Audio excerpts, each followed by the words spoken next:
Hi, Rama. It's week 47, day 1 of our Bible narrative reading plan. Today we're continuing in the book of Acts, and we are in Acts chapter 9, a shorter passage finishing out Acts chapter 9. We've seen the calling of Saul, the apostle that we more commonly call Paul. We've seen his miraculous conversion, and we know that Paul is eventually sent as the apostle to the Gentiles. That's the ministry that God has primarily given to Saul. But here we see that Peter, the chief apostle in many ways, the one whom so much attention is given to in the early part of Acts, he also ministered to the Gentiles. And that's an encouragement to us because even as Peter and Paul had some tension later in their ministry, they both worked serving the same Savior, serving the same people, seeking to get the same gospel spread to the ends of the earth.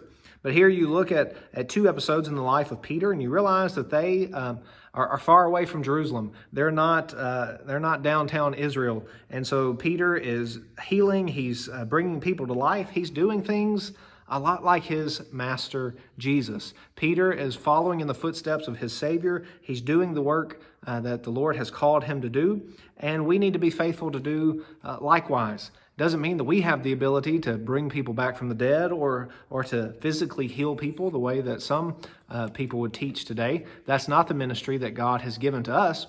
He's given us the ministry of preaching the gospel, declaring the gospel, sharing the gospel. And that's what Peter and Paul and all of the apostles did. Now, in those days, God did give them the gift at special times to be able to validate their ministry through miracles.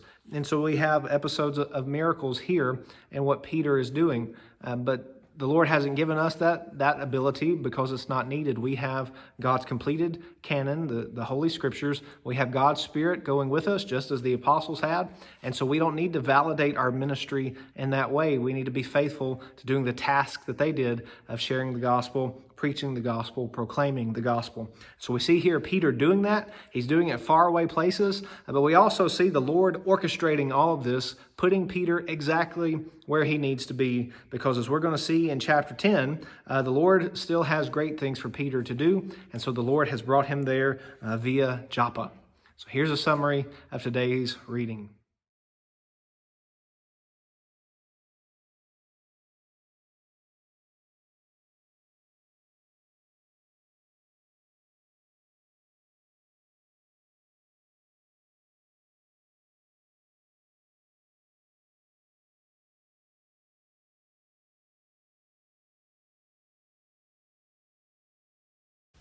For more information, go to tunemyheart.org.